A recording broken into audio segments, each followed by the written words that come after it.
What's going on, everybody? Welcome to the Other Side of the Firewall podcast. We talk about the latest and greatest of cybersecurity news, as well as we highlight those movers and shakers and glass ceiling breakers, as people of color have made to the other side of the proverbial firewall. My name is Ryan Williams, and as always, I'm joined by Shan Times What's up? What's up?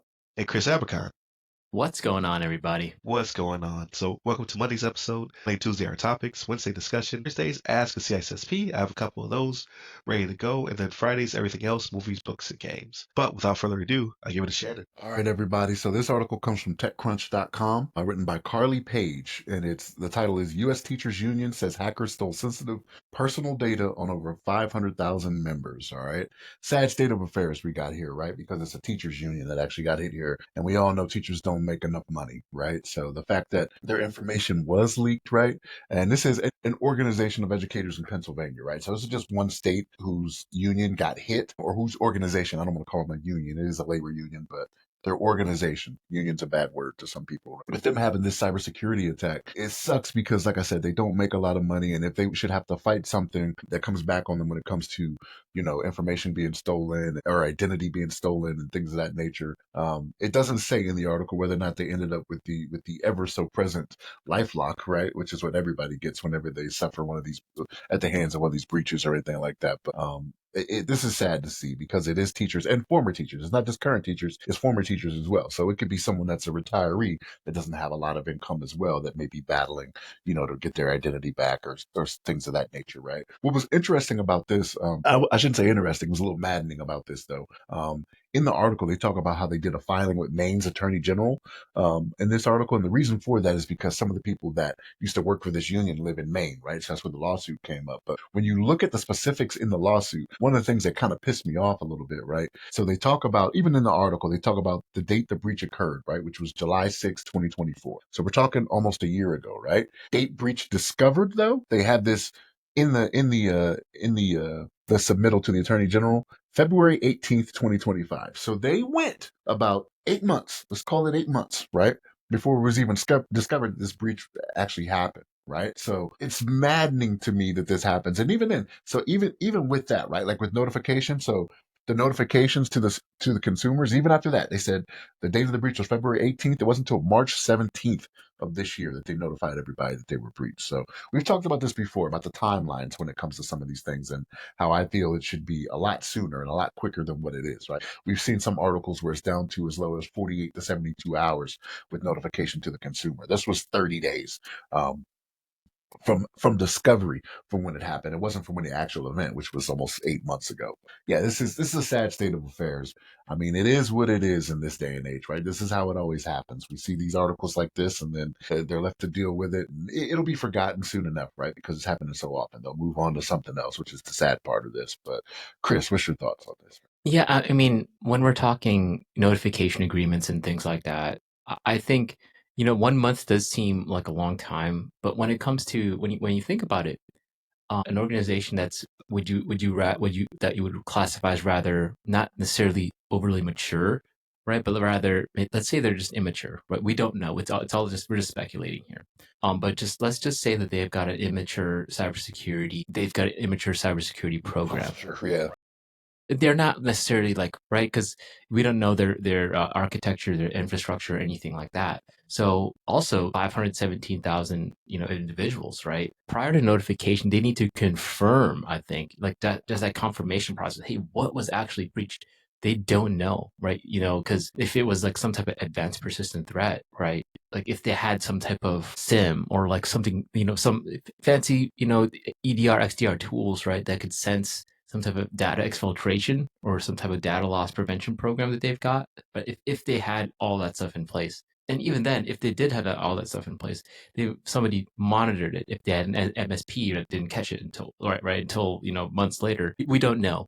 But when we're talking these late discoveries, it could be because hey, it's an advanced persistent threat that they've got malware somewhere in your environment that guess what, they're sending little tiny packets of data that nobody's under, right? It's difficult, right? So it like you said, it is a sad state of affairs. We're talking educators, not just retirees, but somebody that was a teacher for just like a few years possibly, right? It's just you've got 500,000 individuals that have their socials now. They've got to, go through their credit histories just to make sure nothing's been opened on their behalf, right? It's just really a sad state of affairs.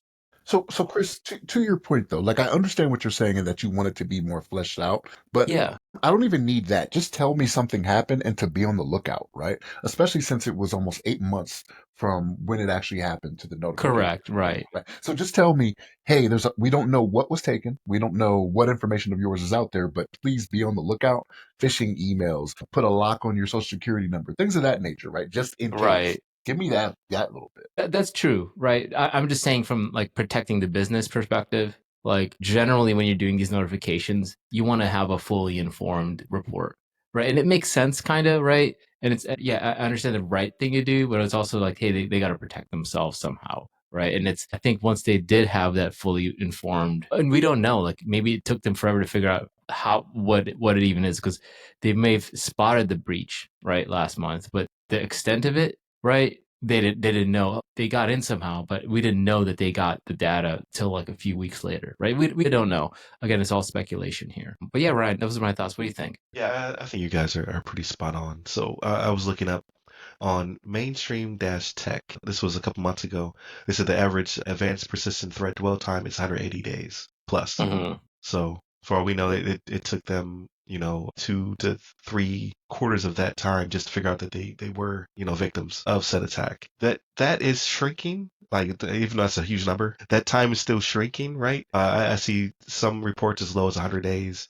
And then obviously people trying to sell their wares saying, oh, we can make sure within 24 hours, 48 hours, yada yada yada. But in general, for most organizations, they're not aware for roughly 6 months after said breach has already started. So by that time, they've already exfiltrated pretty much what they needed anyway. See, but here's the thing with this article, right? And I didn't mention it when I said it at first. So like I envision they paid somebody, right?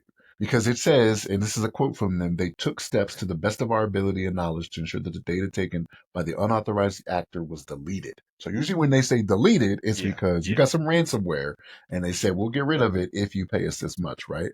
Like that's that we talk about this all the time. Don't pay it. Stray cats, right? They're gonna right, keep coming back. Because even when they had, I'm trying to remember which one it was. Was it Regal? It was one of them that got taken down that they were Mm-hmm. doing this all the time and they discovered they still had information that they said they had deleted. You know what I mean? So right, right. it's not a Let me guarantee. deleted this copy, and then how? Like, it's almost impossible to know if they're telling the truth. So the rule of thumb should be, you can't trust the robber, the attacker.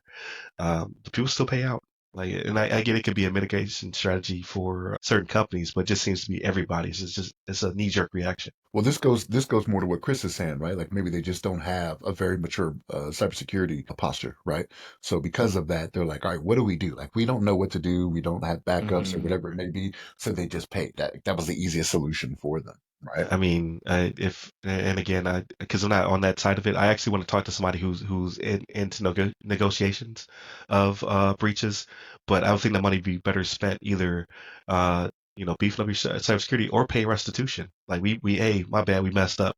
We're gonna break you all off a little bit of money for Mm-hmm. for losing your. It's better than LifeLock, right? Like now I can use this money to change my phone number because I'm gonna start getting spam, or just pay me for my pain and suffering because now I have to change all of my email addresses because I'm getting phishing attacked and things of that nature, right? All of the fallout that happens, or to pay to get my credit cleaned up. But it just never seems to go to the person unless there's like a class action or something like that. And then here's a little bit of cash and some LifeLock. But interesting. Like I would definitely like to speak to somebody who's in that realm because I'm sure that it's become an industry in itself, right?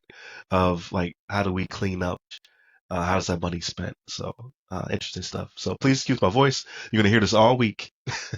I have allergies or something. I don't know what's going on, but continue to tune in throughout the week. Monday and Tuesday are topics. Wednesday discussion. Thursdays ask a CISSP, and then Fridays everything else. Movies, sports, games, all that cool stuff. Hit us up by all the websites that go by our name. The other side of the firewall. The other side of the FW, or ask a CISSP. You can reach me personally. I'm at RyRy Security Guy. That's RYRY Security Guy. You can find me on all the social medias, but LinkedIn is where I'm most responsive. And where can they find you, Chris? You can find me on LinkedIn under my name, Chris Abacon. Last name is spelled A Bacon. There it is. Stay safe. Stay secure.